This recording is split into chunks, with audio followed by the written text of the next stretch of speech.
Hey, what's going on, guys? Welcome back. Droid Life Show, episode 125 today. It's Friday, October 28th. I'm Kellen. Tim, say hi. Hey guys, how's it going? Tim here. So, big show today, lots of Pixel talk. We took last week off. We were basically just engulfed in Pixel review stuff, and so we wanted to make sure we got that out of the way before we came back on air. But we got review done. Tim's got one as well. We want to hear his thoughts now after spending most of the week, I would say, with one, and just kind of recap what's going on with Pixel at the moment. If you can buy one, should you buy one, that sort of thing. And then from there, we just got some other general topics we want to cruise through, like the death of Vine, maybe some Galaxy S8 stuff, what's going on with fiber, and why no one's buying smartwatches. So, we may even get to some Q&A that we launched earlier in the week. So, yeah, let's kick this off. Pixel. I've done a review and I've switched between XL and regular one for like 2 weeks now, kind of in between, but you now have one. Finally. I'm just dying to hear Tim Pixel thoughts. Well, my first impressions is that the software comes running Android 7.1 Plus, Nougat, but the software itself is so much better than sort of what I experienced with the developer previews on the Nexus 6P. You know, I've been flashing those whenever they come out. I think we're now on build 5, I want to say, for the developer previews, or build 4. But we went stable, and then now we have a 7.11 preview. Yeah, right. Stable, sure, but I still know of bugs inside of these stable builds, so I wouldn't recommend them to everybody. But regardless, the software is very clean. I am very much enjoying it. As for the hardware itself, I'm rocking the Blue XL, and it's so very blue. So very blue. It's really blue, actually. I want to say that it's really good. You know, it actually feels just like I kind of thought it would. I mean, considering the phone was announced quite some time ago, and now I'm just now getting it in my hands. But, you know, with all the pictures and stuff, it feels quite like how I thought it would. Even with that sort of glass plastic on the back there, it gives off that sort of like dual blue tone to it. But I actually like it fingerprint reader on the back, just how I personally like it. And I'm a big fan of the Pixel. I've been taking a few shots. I haven't really gotten this whole halo lens flare issue that other people are getting. It's possible that I need to maybe go out into the sunlight, but we don't have sunlight here in Portland. So because I didn't have the issue either, but yeah, we don't have sunlight. Exactly. So I'm guessing you need some type of lighting in order to get the issue, but we don't have that here. So that's good. But I will say, took a couple of pictures last night. I was like making dinner, trying to get a good Instagram shot, and the pictures look great. I really think the camera is good. I'm hoping that I can take some more pictures. I got my dog squeaking his toy next to me. But so far, the XL feels good in hand. QHD looks amazing. The battery life has been really good. I booted it up, got all my apps on there, and I haven't had an issue with battery yet, which is fantastic. Usually you and I both sometimes have issues with batteries just not being all that fantastic, but so far so good for me. Trying to think. Oh, you know, I will say I wish that it had dual speakers. So there's a single speaker on the bottom. Not a huge fan. Like, it sounds okay, sure, but I mean, it's sort of like a single speaker. It's a single speaker. It's a downgrade from what we got last year on the 6P, and there's no argument to that, right? It's a downgrade. Of course, I wish I had water resistance, IP67, 66, at least 65. I don't care, but just something more than IP53. Yeah. You know, again, because we live in Portland, Pacific Northwest in general, it's a rainforest basically. So we have rain 7 months out of a year, and if I can't whip it out, take pictures in the rain and stuff, then that's sort of bothering to me. And I can't wash it off in the sink like how they show in Samsung commercials, like if it gets dirty. No. So just little things like that. Other than that, but Tim, the YouTube videos all show that you can just put this thing in all the water you want forever. It's true, everyone. There is secret waterproofing that Google just doesn't market, that will allow you to put it in a spin cycle of your washing machine, and it'll. I feel like we totally need a PSA on that. Like, People, just stop watching the YouTube water test videos because those are not official. Like your phone could die and probably will die in water. I don't want to like Absolutely. break you off from what you're saying, but like stop going, look at this YouTube video. It totally shows like it in a sink for a half an hour. Like that doesn't matter. Yeah, what's The phone fine. is rated at Right. IP53. If it's surviving longer than that, like that's a bonus for this one time you tried it, but it's probably not going to last for a long time. The great thing is like, yeah, sure, the display will still in those videos, at least that I've seen, the video still works, but they don't open up the camera. They don't show any long-term effects, so like with regard to the USB Type-C port or the speaker on the bottom. Like that's Right. the first thing that'll go, because if it's a cloth that's covering that bottom speaker, then you're trashed. I had a friend who had an HTC 10. That phone is the same IP53. It's essentially what this phone is. Yeah. And the bottom part of the phone got submerged in water, and the speaker just wouldn't work because it's cloth covering that speaker. Yeah. And so it's just trashed. Well, And look, you could maybe take it in some water once and you may get lucky. But yeah, just keep repeating that over the life of, like that's the thing. When something's rated IP67, 68, that means for the life of the phone, it will be water resistant. At IP53, yeah, you may be able to do it once and get lucky. Keep doing it. Like seriously, go take your pick. Here's my challenge to everyone that believes those videos. Go do it for like a week straight. Just shower, take it for a swim, whatever you want to do, and tell me if your phone survives. That's all. yeah, you need to be careful with your phones, people. It's unfortunate, yes. The iPhone 7 even has water resistance now, and so I think Google sort of did a misstep here. But I think next year, maybe. Hopefully Google says, oh, okay, this is like the next thing we need to bring into, like, especially if this isn't like a Nexus line anymore, this is a Pixel line that they really want to push to everyone on TV and all that. I mean, I don't think we've seen a marketing campaign quite like we have for Pixel. Right. So I think that Google's going to need to take in that user feedback, throw in some water resistance, maybe bump up the price, $50. That's fine. Apparently they told Wired at some point in a conversation that they ran out of time and they were going to do water resistance, but they didn't have time. So I would imagine that means next year they'll probably toss that in. We ran out of time. What a stupid thing to say. Well, like we're pretty sure that Huawei was on board to build these at one point. And then they said, yeah, you can't have your name on it. And then they bounced and then they defaulted back to HTC. So maybe they just didn't have time. It's totally possible. Again, like I said, I mean, this phone is essentially an HTC 10, and the XL, that is, and then the standard Pixel being the 189. Those phones feel almost identical in hand, so pretty much same dimensions. Yeah. So maybe they ran out of time, sure, but so it's little things like that. Back to my main point: Pixel XL. It's fantastic. It's great. It's huge. I've seen people, so is it phone of the year already? And I don't know if I'm ready to make that claim quite yet, because there have been some pretty sweet phones this year. But I feel like there's going to be an asterisk next to whatever phone becomes phone of the year, because there has to be. You're absolutely right. The Note 7 technically would have been my vote for phone of the year. It had everything. It had so many features I didn't even know what to do with them, like an iris scanner. It had expandable storage. Dude, I mean, that was like the phone I would think of everyone's dreams, minus people who don't like TouchWiz. It had a pen that was water resistant. Yeah, it had this feature that it burned down your house.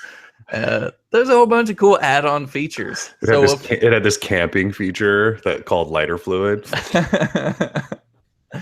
So, yeah. Like you said, any phone that wins this year, there has to be an asterisk, like Barry Bonds going into Hall of Fame or Home Run King. Asterisk. It's just not it can't be official, because Note 7 really was pretty dominant in terms of what it brought. So think about, not to keep interrupting your train of thought here, but if the Note 7 hadn't have turned into a bomb and it still existed today, I wonder what the conversation around the Pixel would be like. Because we all, first of all, like, I hate to say that, well, we just don't have that phone anymore, so now we're on to the next thing. We're super excited. But if the Note 7 was still around, would we be as excited about Pixel? Like, it's like we needed to fill a void. Or are we really excited because it's just that good of a phone? Or a mixture of all of that? I would say a little bit of both, Yeah. but at the same time, I think Pixel kind of stands on its own. The only issue is I think Google's lucky. Well, I want, don't want to say lucky, but Google is fortunate in the fact that Samsung did have this massive fail, where I think there was a void in the market that needed to be filled, and I think the Pixel and XL do a pretty good job of that. Except for the fact that, like I said, the Note 7 had so many more features than what the Pixel brings. I mean, it's sort of staggering and ridiculous, like everything the Note 7 brought, at least in comparison to the Pixel phones. Pixel is a very good phone.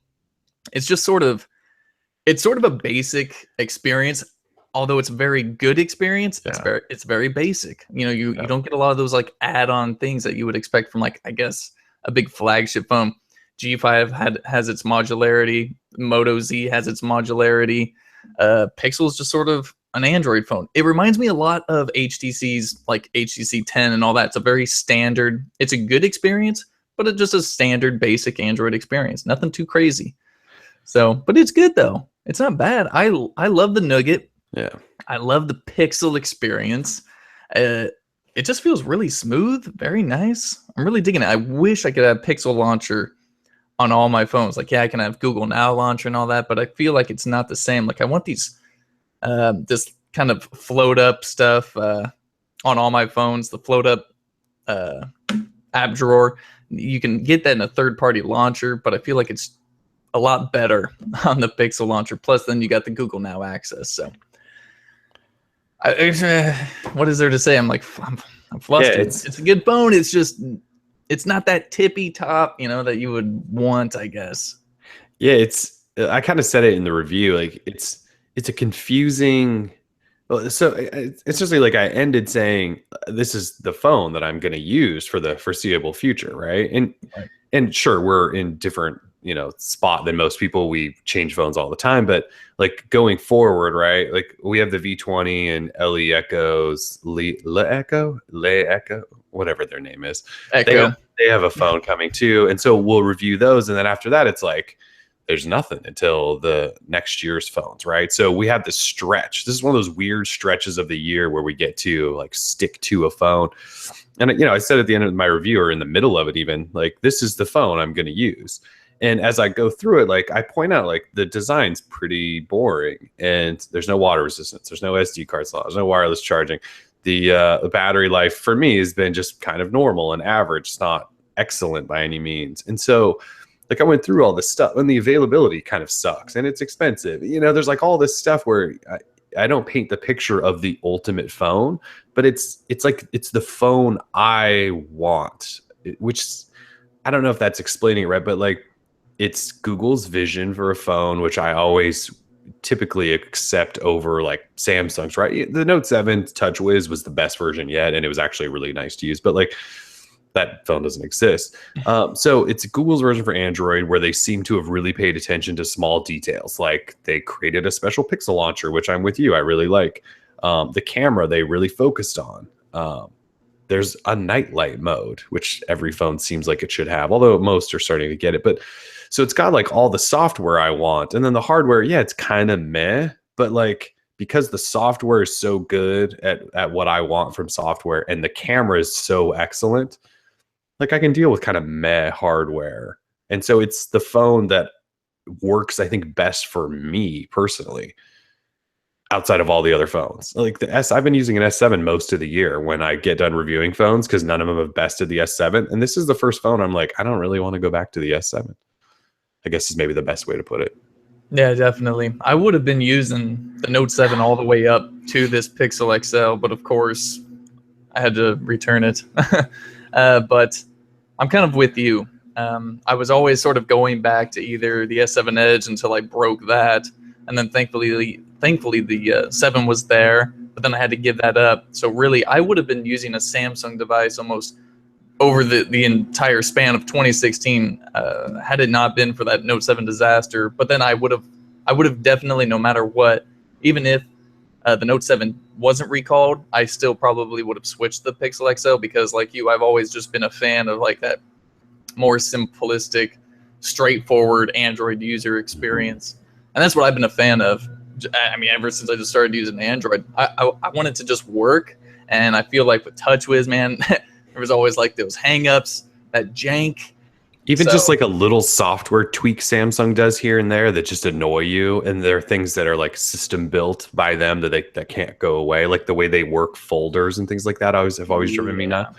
It's just, yeah, it's like those little things, because TouchWiz has gotten better, but the little things build up into something that's kind of annoying. Yeah, definitely. And then, with the update process, I mean, who knows? Well, now no one has to worry about it, at least for the Note 7. Like, that phone will never get nougat. But Samsung still needs to work on its Android or system update process. So that's a good thing to have a Pixel for, is at least you'll always get the updates nice and fast, hopefully. Speaking of Note 7 getting nougat, remember they announced, it was one of the first time they've ever announced, and they said like it'll have it by November or something like that. So we were like days away from Note 7 potentially having nougat already, and now it's just not. And they haven't said anything about their other phones, right? And there's all these software features in the Note 7 that everyone's like, well, are these gonna, like the always on display with actual notifications, right? Like, is any of that stuff coming to the S7 or S7 Edge, or are they just throwing in the whole towel there and just screw it? You would hope so. I don't know. I was reading a story earlier today, like their mobile division took a massive hit. It was like a 96% a year-over-year profit loss in the mobile division alone, just because of the Note 7. And that's got to hurt. So like we saw kind of yesterday, I mean, the hype has already begun for Samsung's next big thing. So yeah, it'll be interesting to see how they rebound. Basketball. Yeah. They'll be just fine. I mean, they still, I'm pretty sure their quarterly earnings still show that they're smartphone kings of the world. So I think they'll, even with the Note 7 being kind of a disaster. So it was a disaster. But Samsung itself is so diversified that even if one division is failing in a quarter, they don't have to worry about where money is coming from. They still got their TVs, their OLED stuff. I think they're doing just fine. I think they even sell milk in Korea. I think they're fine. They're so diversified. Yeah, their big thing, especially with smartphones, it's just going to be if their brand really took a big hit or not. Not that we need to keep talking about Samsung, but that's their thing. When the S8 comes out and the S8 Edge, we'll see if their brand actually took a hit. I don't really think it's taken as big of a hit as maybe media pundits who hate Samsung are making it out to be. But we'll see. I'm not a predictor of such things. That's for sure. People in the chat, let us know. Do you think Samsung's brand is going to take a huge hit and people won't buy future Samsung products because of what happened to the Note 7? Let us know right now. Thank you very much. So let's see. I did post written review. We're actually going to have a video review of the Pixel up soon. You can tell I'm kind of battling something nasally, so I haven't exactly been in prime video review form, but we'll have one soon. I promise that, for those of you just waiting for a video review. But yeah, like I said, the phone to me, it's just the phone personally that I would choose, just because it's got that clean Android experience and the camera's awesome. And so those are kind of two things that I've always looked for. And the battery life for me has been good enough. And I guess I'll just have to be a little bit more careful around water. But yeah, if you haven't read that yet, go check it out. It's there, and I don't know that it's like the definitive word of Pixel phones, but yeah, they're really good phones, like Tim said. So if you're in the market for a phone, they certainly should be pretty close to the top of your short list. All right. So in related news, there's been reports of a camera lens flare, a halo arc effect issue that has been showing up in people's photos more than I think they would like. And Google actually acknowledged that there is sort of a little bit extra lens flare, and they said that they're going to issue a software update to reduce that. So people have talked about, well, is this a hardware issue that can't be fixed? And in a way, Google's admitting that it's a hardware issue that can't be fixed, because what they're saying is they're going to work some software magic and allow the HDR plus mode to detect lens flare and then remove it from photos. Oh, great. So that HDR processing memo that pops up, it's going to be take longer. An extra 30 seconds while it takes out lens flare. Yeah. So, and they said that all pixels are made equal, so don't return yours if you're seeing a lens flare, that's just part of the package. I will say that in our review, so we did a full camera review and then a written review. And I went back through the, I don't know, a few dozen photos I have, and I found one photo that showed this lens flare. And like Tim said, we don't have any sun around here. And in this picture, the sun is actually out shining through windows. And you can see it's created this sort of arc effect. And yeah, it looks crappy in this one picture. But like I said, it came out in one. And then if you go back and read through our comments about this story, it's kind of hit or miss. Some people are seeing it. A lot of people aren't. So it kind of sucks, but I guess if you're not shooting, and it seems to only happen when the light's coming in at like a certain side angle and it's really bright. I don't know. I don't think it's a huge deal right now. And some people think it looks nice. I don't know. But Google says they're issuing a software update to try to reduce the issue. Yeah, we just need to stop allowing J.J. Abrams to make smartphone cameras. And I think we'll be all right. Yeah.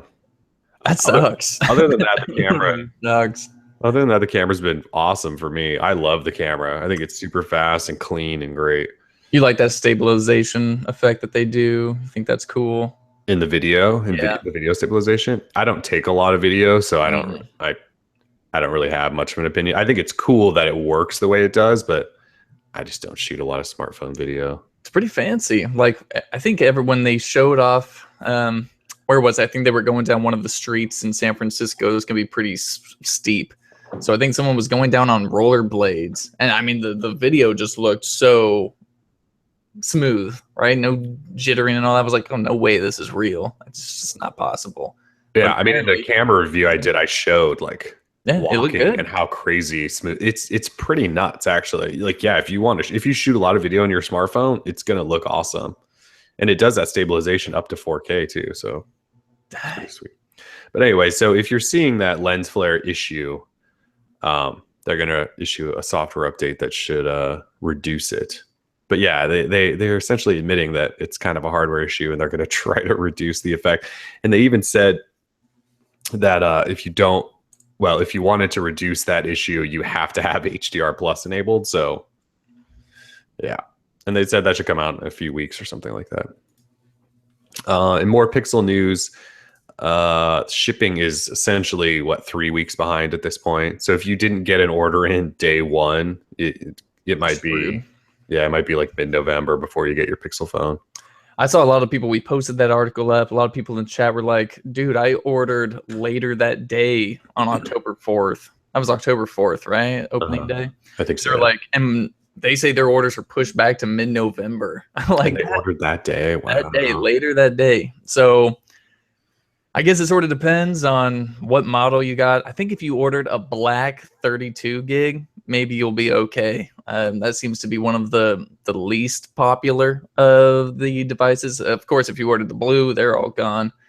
And white seems to also be quite popular, but a lot of orders getting pushed back, and that's typical Google. Like I mentioned that. This always does happen. Yeah, every year this happens. Google is extremely, I wanted to say cautious, but I want to say cautious. I think because they knew how much money they would put into marketing this thing that they'd get some orders. But they are they always lowball it. Yeah, they lowball themselves. So I mean, what really sucks is you can go to Verizon and buy the thing today. I don't think Verizon's sold out of any of them. Well, I haven't looked this week, but they weren't for a while. Like you could walk in the store and get one. But that's the thing, is the people that are ordering from the Google store did so for a reason. They don't want the Verizon version. Exactly. But so yeah, a few weeks out, it's kind of rough. It's kind of rough, but I mean, little patience, never killed anybody. You'll be all right. Someone just asked in the chat if we could do a pixel drop test. We're not going to do a pixel drop test. What if we freeze the phone in a bowl of ice and then see if it'll survive a 10-story fall? I'm sorry, real quick. While it's melting to also test the water resistance? Yeah, to get off topic, I want to talk about the state of YouTube and what a garbage site I think it has become. There's some fine YouTubers out there who do a really good job, but for the most part, I would align a lot of it with just clickbait nonsense. Because why would anyone? Why would anyone freeze a phone in a block of ice, then drop it off a building to see if it survives? Or putting it inside of a watermelon and then dropping it off like this? I'm sure they Stuff. probably put a skin on it to make it look a little bit better in that ice, Yeah. because that's not like paid for. Dude, it makes no sense to me. YouTube's filled with a lot of cool videos, but there's also equally as much trash. And we get sent a lot of it. And I'm just like, I always reply to these people because I know like they have their best intentions at heart. And I'm just like, nah, dude, like just don't send us this stuff again because we really don't care. And neither do our readers, I hope. Anyway. That's how Tim feels about YouTube. We got to make YouTube great again. That's what we're going to be doing. I think that will happen if we start by removing the phone skin companies from sponsoring every video on the internet. It's possible. Yeah, I mean, you gotta do what you gotta do, man. You gotta do what you gotta do is right. All right, more Pixel news. T-Mobile, while they're not selling it because Verizon still has probably who knows how long of an exclusive on the phone, T-Mobile will reimburse you up to $325 if you bring your Pixel or Pixel XL on over and sign up for T-Mobile One, which is their formerly super shady, now not so shady unlimited plan. Yeah, but they'll give you $325 dispersed over a 24-month period. So if you're on T-Mobile and you already own a Pixel, you can also apparently get that deal, but you have to switch to T-Mobile One. I don't know. It's a good way to, I guess, save some money. It's actually been funny. When they announced this deal, all the Verizon PR people that we, are in touch with and follow on Twitter, they all were like, yeah, but we have tri-band LTE stuffs. And if you trade in your phone, we'll give you up to $300. And like, they were all trying to like combat John Ledger spamming out this stuff, right? It's just funny to watch the Verizon PR people and T-Mobile people just go at it. I'm not taking sides in it. I just think it's funny that they like attack each other. Yeah, they really have like a hate relationship on social media for everyone to see, and it's the best thing ever. Although,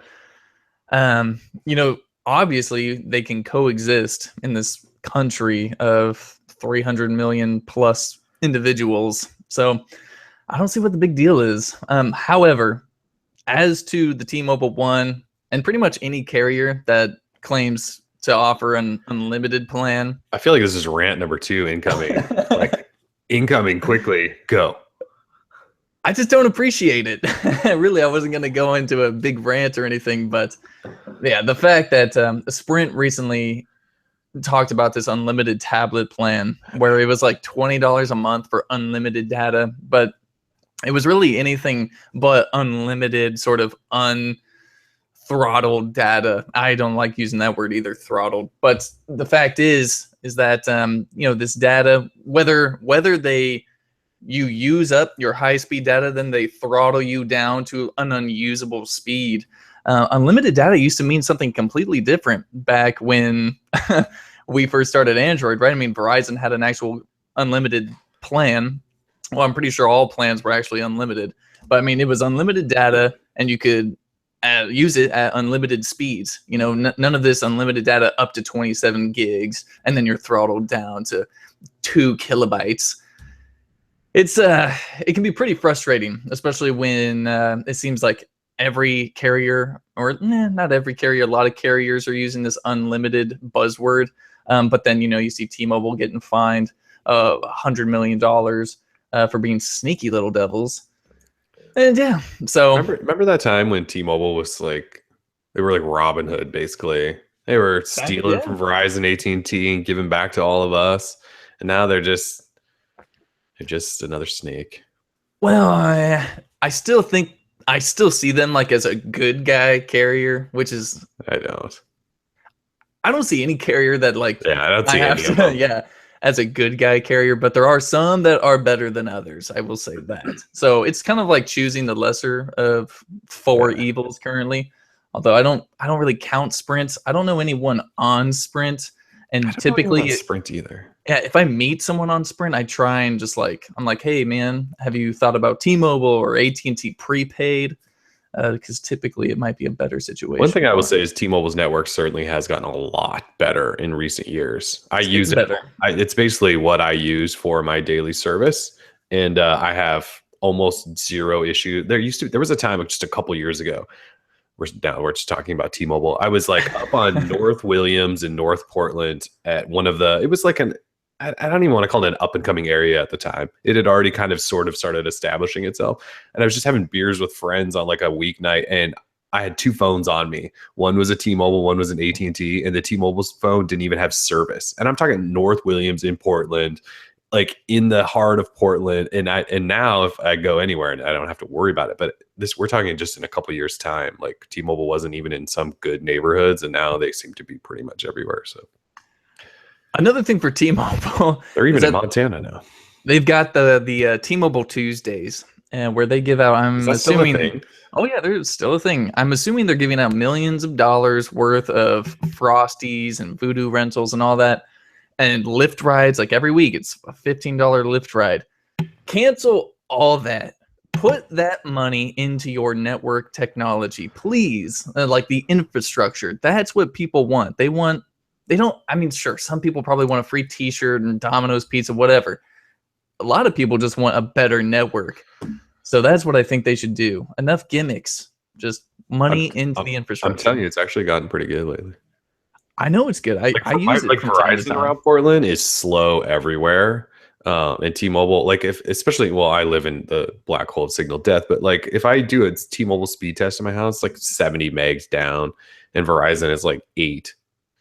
And I feel like it's been that way for a while, but anyway, that was way off tangent. So T-Mobile will give you $325 if you bring your Pixel to them and sign up for T-Mobile One.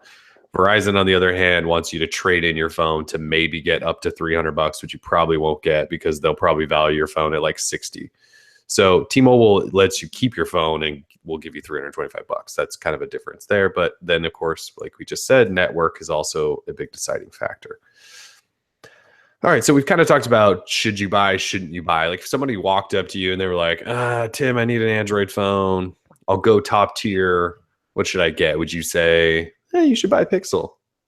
Depends on if I like the person or not. If I don't like them, try and buy the Note 7 for sure. Yeah, I've got this Note 7 in my drawer. You want it? Yeah.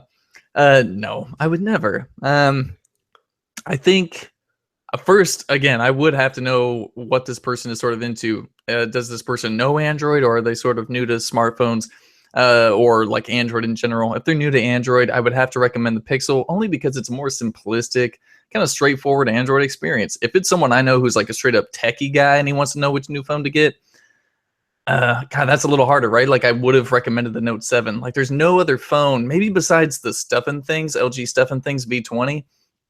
It like kind of a phone. Unofficially, the LG Stuff and Things. That's the moniker, Stuff and Things. So I would maybe recommend the V20. Like I've never held that phone, but it just seems like that phone that could be a good replacement for those Note 7 owners that like want a bigger phone. They want that quad that don't mind carrying a backpack around all day for their phone. Yeah. Exactly.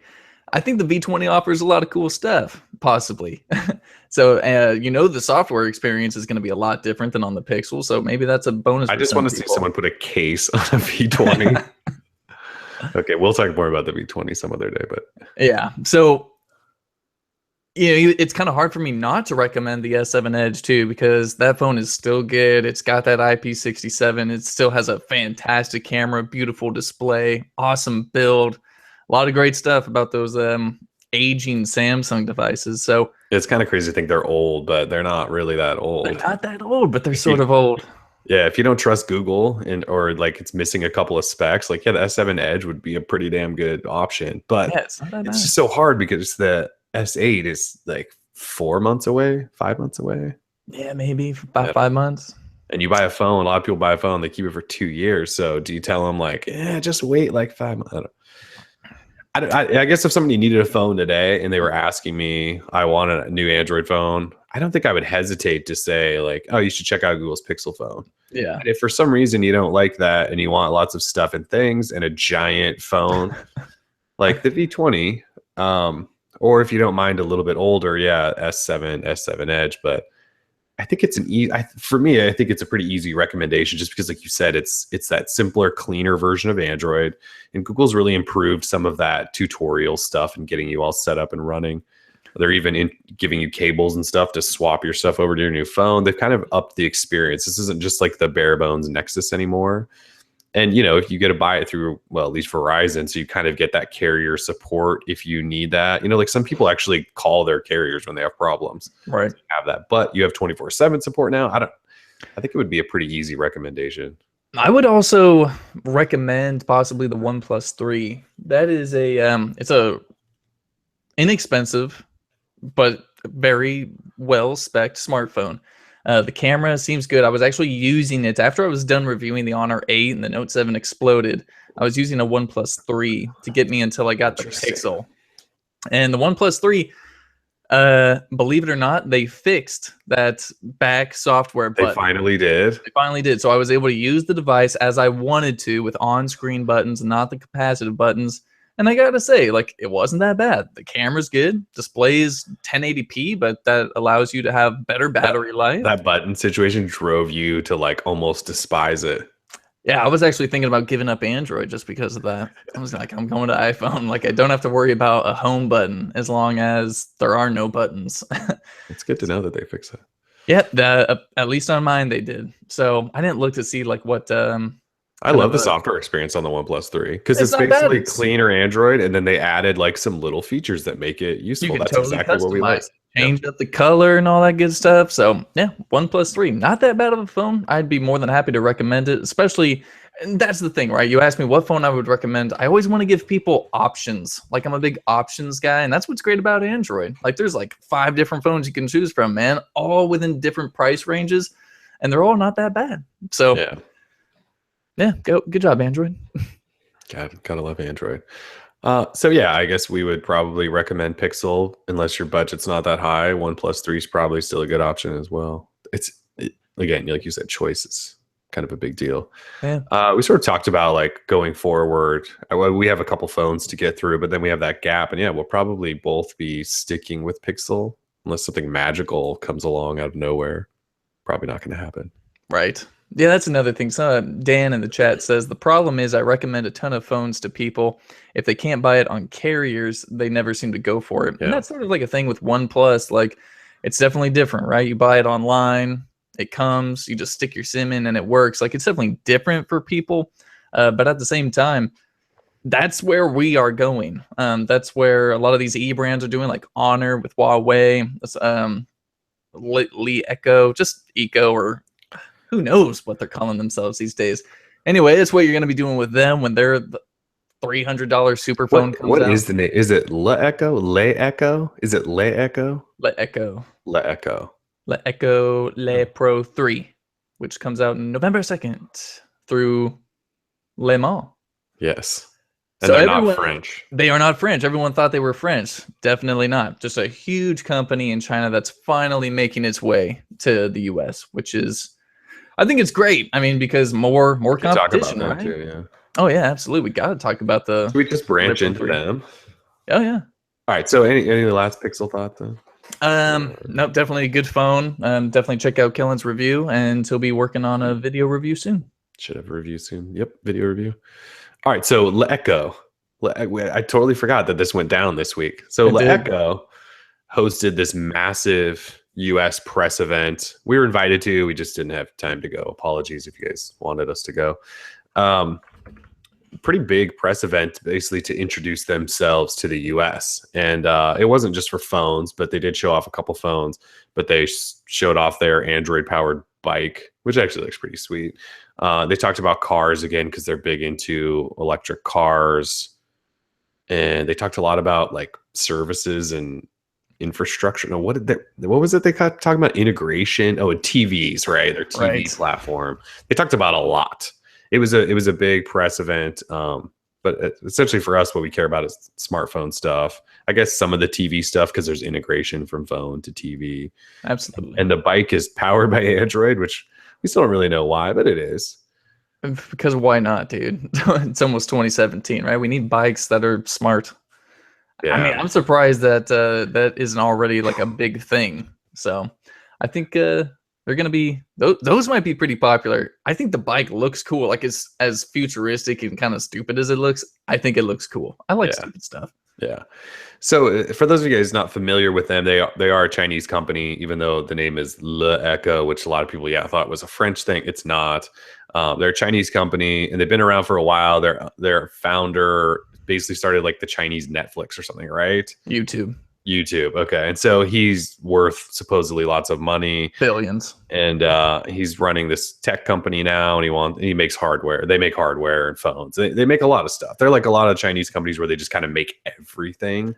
Although their focus, though, they still have like this media empire, but then they also are doing hardware now, and so they're coming to the US to try to make a big splash. And so this event this week was to say like, hey, we're here, this is who we are.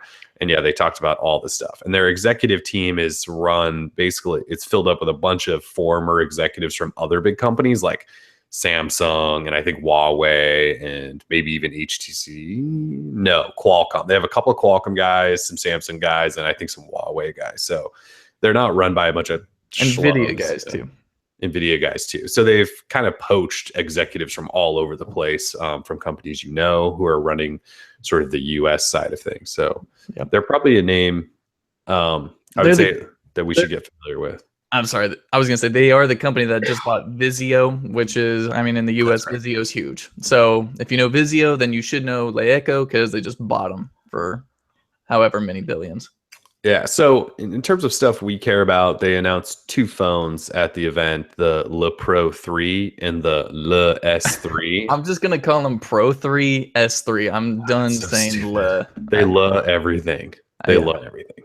I can't stand that stuff. Yeah. So the Le Pro 3, the Pro 3, it's a high spec phone. Snapdragon 821. I think it's only a 1080p display though. 5.5 to 1080p display, but Snapdragon 821, 4 gig RAM, 64 gig storage, 60 megapixel rear camera, 4,000 milliamp hour battery, thin little guy, metal body, fingerprint reader. It actually looks like all the Chinese phones you've seen this year from like Huawei and OnePlus, and we kind of joked about it actually as they were announcing it. They just all look the same. I don't have one laying here.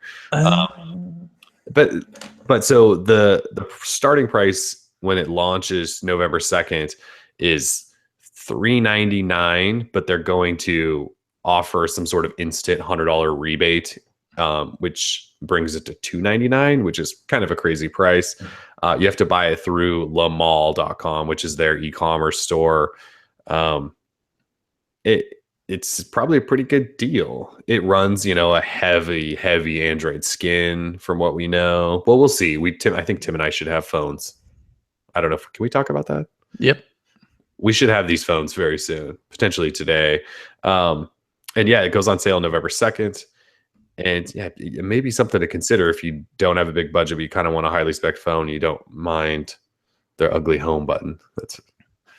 Yeah, I will say I saw a lot of interest in this phone. Do note, they didn't talk about this during the event, but the quantity of this phone is going to be limited like crazy on that November 2nd. Plus, since they're giving off that $100, I mean, a $300 super phone, essentially. Snapdragon 821, 4 gig of RAM, 64 gig storage. This should be a pretty good phone, and they could price it much more higher. But since it's $299, they have likely limited supplies. So be aware. If you log on to lemall.com on November 2nd, don't expect, maybe don't bet that you'll get one. It's possible that this phone will just sell out instantly because this is a global, pretty sure. Is this a global sale? I thought it was a US sale. It could be US, but it's on Lemall. I can't imagine that they could limit this to one specific region. They should, because like they just made their big splash here. Let me just totally possible. No, if you go to the Lemall site, it redirects you to US. To US. All right, good. Well then, either way, I did see a lot of people interested in the phone. So if you don't get one, don't be upset. Yeah, and rightfully so for being interested. It's $300 for a phone with top tier specs. And I don't know if we don't have much of a history with them. So like in terms of software support and things like that, but I guess at $300 it may be worth the risk there. Yeah, someone was talking about no headphone jack. I'm pretty sure there is a headphone jack. It's on the top. I think it's on the top. Yeah. Yeah, on the top right, which is where nope, Pixel's top left. But yeah, there is a headphone jack. If I'm not mistaken, it shows clearly in the picture. I also wanted to say, oh man, what was it? Oh, I wanted to talk about EUI, which is sort of that integration with every other product they have. Leeco is all about ecosystem and having sort of that same experience on every device. So, for example, if you are uh, have Lay Echo TV, Lay Echo smartphone, everything is integrated seamlessly. So if you're watching a video on your Pro 3, you can just drag it up to the TV and it'll instantly start playing on the TV. So a lot of this stuff is all interconnected. So if you want to invest in Lay Echo and their ecosystem, it could be potentially a really cool experience. I've been working with them trying to figure out how I can better understand this experience because I sort of want to try the whole thing. So as soon as I can explain EUI a bit better, I will, because I'm very interested in it. The idea of interconnectivity between so many devices is quite interesting. All right, so I'm just diving into the specs because this 3.5 millimeter headphone jack thing. So in the one picture where you can actually see the top, it looks like a headphone jack, unless that's an IR blaster. Could be an IR blaster. Because the official specs don't mention it. They say audio out through Type-C, and it comes with a 3.5 millimeter adapter. So it must not. That just must be it. That must be an IR blaster for their TV stuff. Yeah. It must be IR next to a microphone. Because yeah, at least the specs don't say it, and they sort of hint at it being just Type-C. And one of the phones they launched earlier in the year that didn't really come to the US was one of the first no headphone jack phones, I think, with Type-C headphones and things like that. So well, now we know that this phone is super courageous, and it is very courageous, and that's fine. That's even better. Yeah. So I love courage. Who doesn't love courage? Yeah. So that's Leeco. Yeah, the phone's launching November 2nd, which is next Wednesday. And yeah, it'll be cheap, but like Tim just said, the quantity may be super limited, so it may be hard to get. I think even at $399, the phone's probably, if you're interested in OnePlus around that same price, probably still worth considering. It's got newer specs and things like that. It just has a really ugly home button. It's sort of just got sort of a really ugly body. I'm not too fascinated with the body itself, the hardware, that is. Yeah, like I said, to me, it just reminds me of all the Chinese phones that launched this year. So it just looks normal, but the home button is really terrible. And they switch the back and app switcher buttons like Samsung does, which it just, like now you have an arrow pointing back at other buttons instead of pointing out to the side. And it just drives me nuts. I agree. That's the little things. All right. Anyway, that's Leeco. Like, you'll probably see a lot of them over the next year for sure, and a couple of years, and they're going to try to really establish themselves. So, all right. In Vine-related news, you remember that short video clip service called Vine? Instagram? Oh, Vine. Yeah, there was this thing that I think Twitter did like a few years back that I think it was a video service, 6 seconds or something. Yeah, I don't know. Yes, Vine. Yeah, Twitter's 6-second video service. It's dying. Oh, you know what the news there is that it was still around. So bad. Poor Vine. I used to use Vine when it first came out for Android. I thought it was cool. Like, I never made my own Vine. I enjoyed watching other people's Vines, like Will Sasso, who used to be on Mad TV and stuff. He had a hilarious account on Vine. But then once Instagram introduced videos, Vine stock just plummeted. It did a reverse soar. It wasn't soaring. In fact, it was just going down. Yeah, it was falling from the sky. So now that they're totally shutting down, the news is that they're going to shut down the mobile apps, but they're going to leave the site, the desktop site, up. That way you can still get to your Vines if you don't want to download them, save them, put them on other sites or anything like that. So your Vines will be accessible, but Vine is dying. Vine is. They didn't really say why, right? We just assume assume that no one's using it because Instagram, like, they take every feature. I mean, they took Snapchat, they took Vine, Facebook does kind of just steal everything and put it into Instagram. and Instagram is repackage like the it. all-in-one. It's still the app I use, so I don't really care, but Yeah. they do kind of steal everything from everyone. Oh, poor Vine. Yeah. So Vine is shutting down, yes. The website, though, will live on, just in case you ever want to go back and watch 6-second video clips. I mean, I think Vine produced a whole bunch of like new media stars, actually. There's a whole bunch of dudes and chicks on there that just like created 6-second short like comedic skits that were a big deal. Yeah, they thought they were a really big deal. A lot of like those companies think that it was a big deal, right? Because a lot of people are watching it, laughing at it. Like, okay, these are people I can stand for 6 seconds at a time. I don't want to see anything longer. You know, like that's the point. It's short and sweet. So, all right. So Galaxy S8, we're still months and months and months away. I'd assume Galaxy S8 will probably arrive when all the Galaxy S phones, which is like right around MWC, they'll introduce. Then later that month, end of March, it'll launch. But yeah, we're talking Galaxy S8. We have some potential specs. Do you want to talk about these? Because it's not like I'm not trying to pay attention to Galaxy S8 leaks. It's just hard for me to. It's just so far in the future. But yeah, surprisingly not that far in the future, at least according to the latest. I mean, the latest is that, yes, we will see it early, like February 2017 for around MWC. Samsung, they do like to do their own little events. So especially for, I mean, the S8, that'd be huge. So as of right now, at least with regard to rumored specs, we're talking a 4K AMOLED display.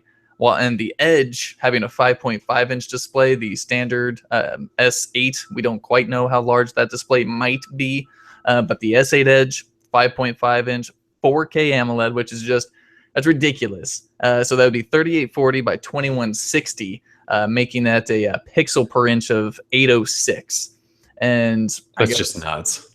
It really is just nuts. It's so overkill, but I guess VR or something, right? VR, and they would win the battle if they stuck a 4K display in that size, and then you put that on your face, and it would be quite immersive. Like, I would imagine you will not see any pixels, even for me, who's very sensitive to that sort of stuff. That might even be good for me. So I'm not a huge hater of bringing 4K to smartphones. I know Sony has been talking about 4K on smartphones for a while, so Samsung's in a prime position to do it, especially if they want to boost up sales after the Note 7 blunder. So they were also talking about 6 gigs or 8 gig of RAM variants, which makes sense. Samsung just announced 8 gig RAM packages. I think that was last week. Processor, now this is actually really exciting. For the processor, they're talking about it being a Snapdragon 830, which again makes sense because the 830 is scheduled to be announced in early 2017. So the timing is starting to sort of add up pretty well for what these specs are rumored to be. Again, these are rumored, in no way confirmed or anything like that. So, and that would be for the US, the international version having an Exynos 8895 octa-core processor. That was about it. I mean, but those are like the 4 big spec. Well, 3 big specs. You got the RAM, the crazy display. You've got the Snapdragon. So for me, I guess as a smartphone fanatic, boy, that just sounds like a ridiculous phone. Especially, I mean, I'm not even a fan of VR, but if we're talking a 4K display, I might check it out. I think Samsung swaps up the design next year. You know, because like the S6 and S7 look pretty similar. Do you think they change? I would almost like to see less glass, I think, this year. I would actually agree with you on that. Less glass. Maybe, you know, I don't know if they go metal. I just know that the S5 was so terrible, at least in terms of design, right? It had the plastic, the fake metal, ring, faux metal, and then it had the Band-Aid back. Don't go that direction. Is the Galaxy S5 the worst phone of all time? Oh yeah, that phone sucked. I mean, I know there's lots of phones that were worse performance, but No. maybe I shouldn't say the worst. Was it like the biggest bust of all time? Because remember, they went S4 and just sold bajillions of S3 and S4s, and everyone's like, "Oh, Samsung is kings of the world." And then the Band-Aid phone comes out, and with its fake metals, when everyone else was starting to do metal stuff, and I think it's still sold. It's Samsung, but Oh, come on, that maybe. was like one of the biggest disappointments of all time. The S5. Yeah, I'll just come out and say that phone sucked. Like, I did not like that phone whatsoever. The TouchWiz experience was the worst. One of the worst experiences. It was just bad. Yeah, it was bad. The Galaxy Note 4 was also, I would almost say, equally terrible. I mean, Was like, that one that had the fake notebook back? yeah, that had the faux leather on the back. That one also sucked. Like With the fake Samsung. stitching? Yeah, Or was that exactly. the Note That was 3? the Note 3. The Note 4 it got rid of the stitching, but it was still sort of a faux back, I think. I mean, Samsung didn't get good at design until the Note 5 S6.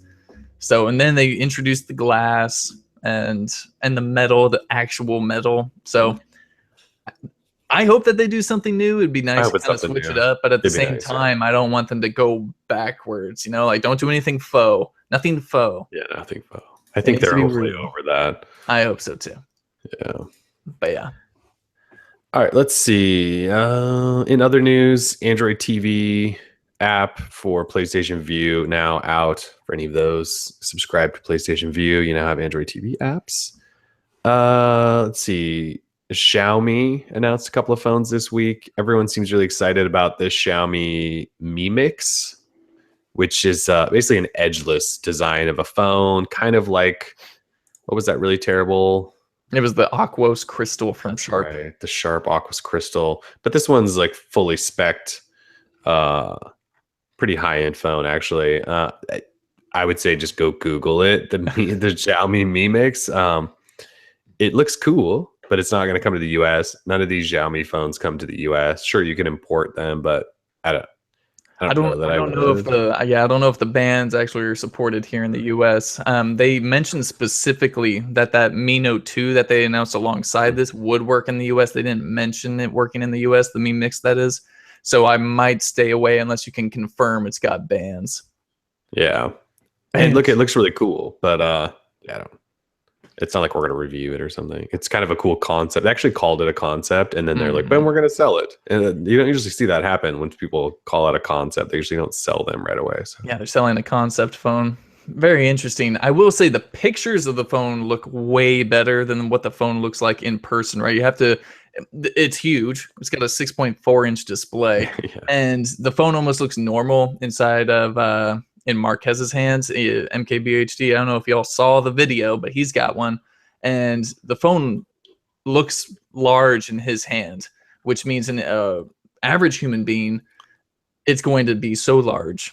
So be careful if you want to import it. Just realize it's huge. It does have A21 Snapdragon, 6 gig of RAM. It's got that 256 gig of micro SD support. So definitely a lot of cool stuff built into there. But again, yeah, don't expect to see a review from us or anything like that. So Yeah, I would say if you just want to see a cool phone, just like Google Xiaomi Mi Mix or go on YouTube and look up MKBHD's video because he did a quick hands-on with it. And it's a cool looking thing, but for sure, it's also kind of impractical. Yep.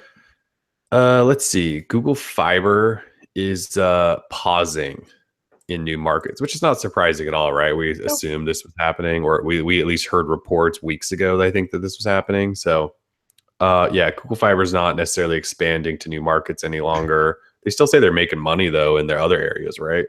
Yeah, that's such a weird thing to say. Like, yeah, we're making money. Oh, by the way, we're cutting some of our workforce, which is just, it seems like such a strange thing to put together. It's kind of rude, I think. We're making lots of money. We're expanding, doing really great, but yeah, we're not going to go anymore. I mean, it makes sense because they're pausing in these areas, and though in those areas where they're pausing, which include Dallas, Jacksonville, LA, Oklahoma City, Phoenix, Portland, Oregon, damn it, San Jose, and Tampa, Florida, those are where people are going to be losing their jobs. So it's unfortunate, but they're transitioning, right? They're kind of pivoting to that wireless technology that they bought back in, what was it, June, I think, or April or something. So It makes sense, but at the same time, like when we're talking about changing the home broadband service, you just got to keep going regardless of the investment. Google, Alphabet, I know you got tons of cash. Keep pushing it. You got to push faster, dude, or else it's going to fade away. People are going to forget about it and become uninterested. It seems like on this grand scale, right, that yes, it's going to be a slow rollout and it's going to be really expensive. But it just seems like if Google builds out this fiber structure, we're talking about the internet company of the world, right, that makes money by people using Google. Like if you build that out, even if it takes you the next decade to hit up all these major markets and build that out, like why would you not want to do that investment? Especially if you say early on in these early markets, you're already making money. Seems like this would be a great way to like take over the world even further, but maybe they just don't want to deal with the investment. Maybe they think it's too slow. It just seems like long term. Obviously, I don't run Google and I don't know how Google works, but it seems like long term building out this massive fiber infrastructure would be beneficial to a company who makes all of their money by people using the internet.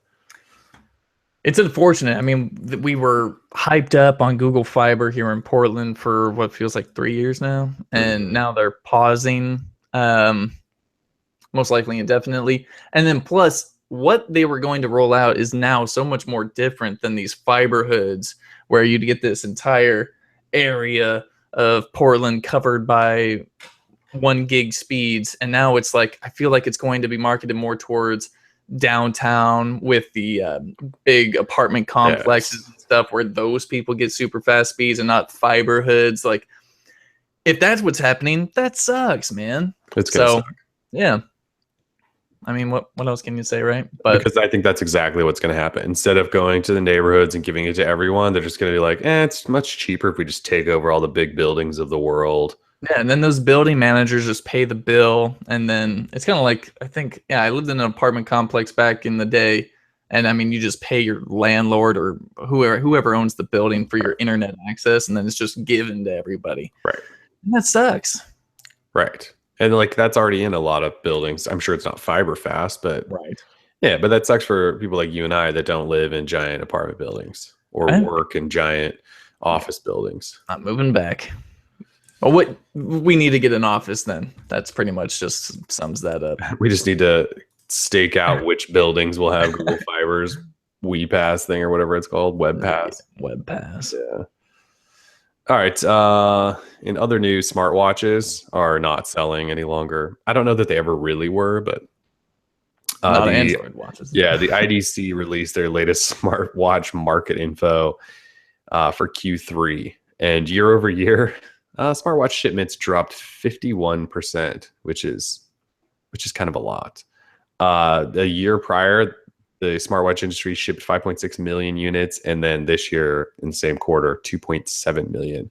And everyone's blaming like, the Apple Watch 2 wasn't quite out yet. I don't know that would have made up for that much more. Even if it did, the sadder news is that Android Wear. I don't even think one of the Android Wear companies was on the list. Like no Huawei, no Motorola.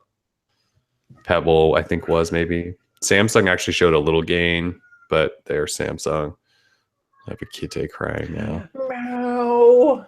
That cat is loud, man. Who really killed it is Garmin, who doesn't make full-on smartwatches. They're more fitness products that have some smart features, and they jumped, what was it, like 300 and some percent in the quarter. It's something crazy like that. So I don't know. I mean, I have a bunch of smartwatches and I do try every once in a while. I'm like, I kind of want to wear a smartwatch. I get this weird idea and I charge it, update it, throw it on my wrist, and I wear it for a few hours. And I don't know what it is. It's all right. It's cute. Cute day. He's having a rough day. Yeah, he is having a rough day. So anyway, smartwatch is not doing so well. Android Wear 2.0 obviously delayed. Google hasn't released smartwatches. Yeah. It's hard out here for smartwatches, that's for sure. I just don't, I don't really want to get into it. I just don't think they're as good as people or companies market them as. They're not as useful as companies market them as, and that's just plain simple. Well, yeah, they're not that cheap, and I still don't know that anyone sold us on why we need why is this better than you just grabbing your phone? Right. I don't see that. It shows you notifications.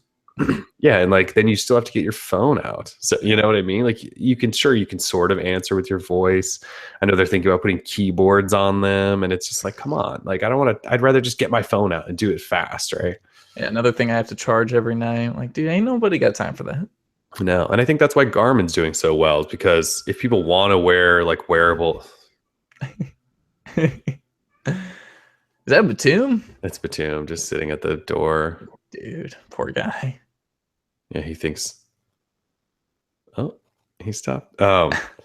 Anyway, I think that's why like Garmin's doing so well. Because if people want to wear a wearable, they wanted to do fitness stuff, and the smartwatch stuff is kind of secondary. So, and I think that's why Apple, you're seeing, especially with Apple Watch 2, they marketed those things as sport watches, fitness watches. So, all right, you want to do like a Q&A real quick, like 1 or 2 questions? Yeah, let's do one question. We're sort of running out of time. So let's do.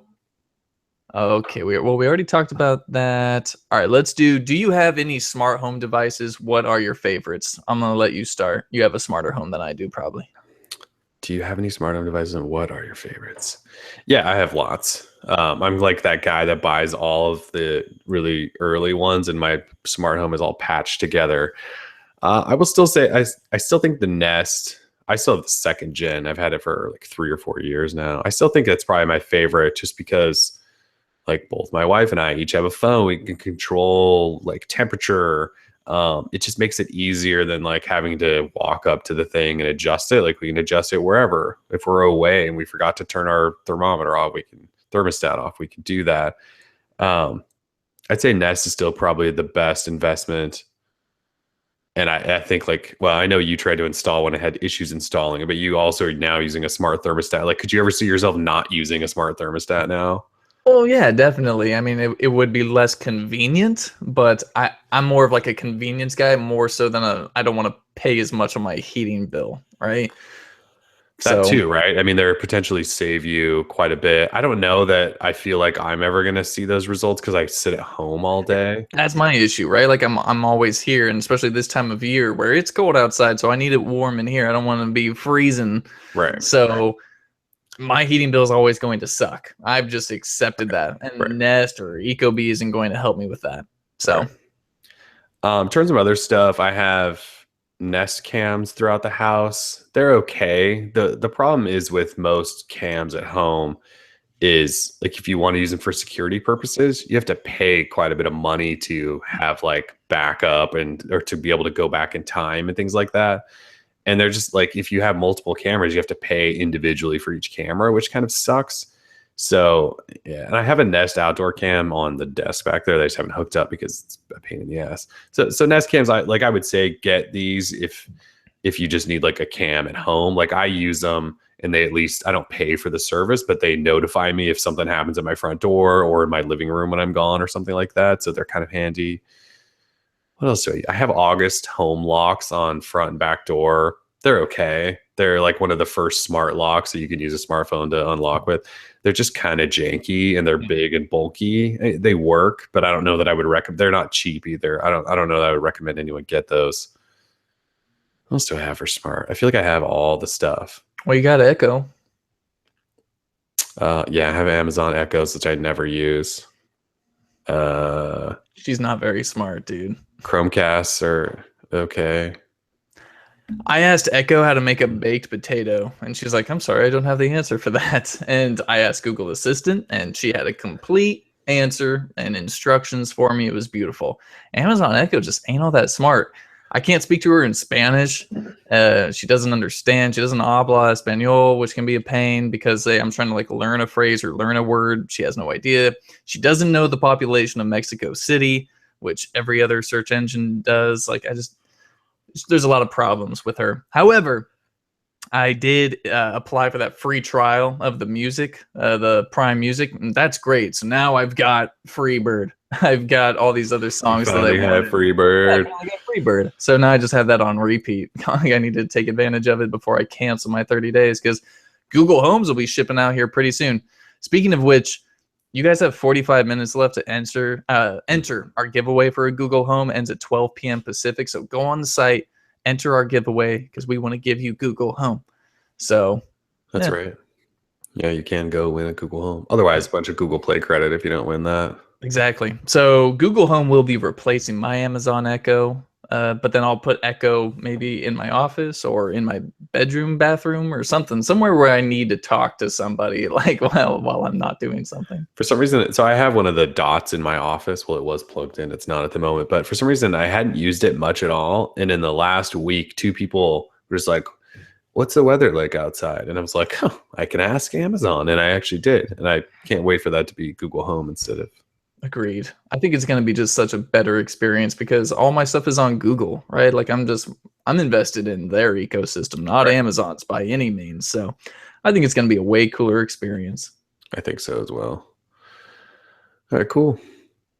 Yeah, I don't think I have any other like smart home things worth really mentioning. I have Yeah, like Nest Protects, but they're yeah. fine. It's smoke alarm. Who cares?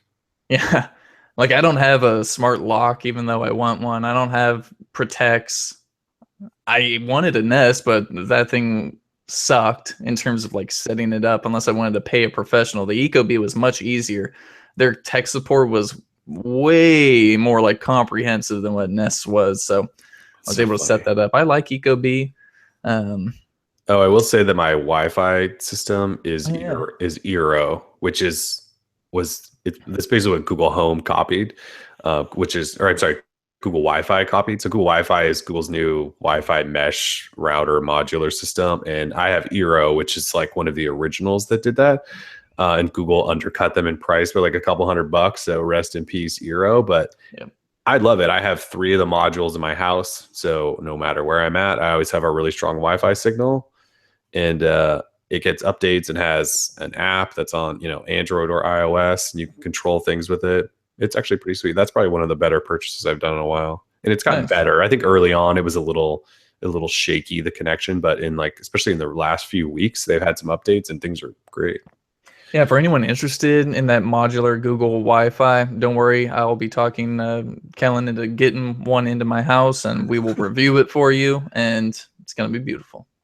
Yeah, one of the great things about them is they do have 2 Ethernet ports in each. So like you have your main one that's hooked up to your modem, and then when you stretch the other ones throughout the house, like the other 2 I have are ones in living room with a hard wire into TV, Mm. and then the other one's upstairs with hard wire into Shield, I think. And so then it's broadcasting Wi-Fi, but like the things that I need media streaming to are like hardwired into a router, which is pretty sweet. That's the way They're to do it. they're pretty handy, yeah. It sounds fantastic. That's just the way life should be. Yeah, it's kind of like, where was this forever ago? Apparently mesh networking was like really expensive to do and now it's not or something. Yeah. Innovation. Whatever. Yeah. All right, cool. Anything else? Just real quick, 2 apps I just want to shout out. Mini Metro, which is on Google Play. I think it's $4.99. Someone asked in the chat suggestions on a good thing to use Google Play credit on. I would suggest Mini Metro. It's a really fun game. It's like a subway system creation type game, although it's not like an emulator. It's not like real graphics. It's more minimal. Definitely check it out, Mini Metro.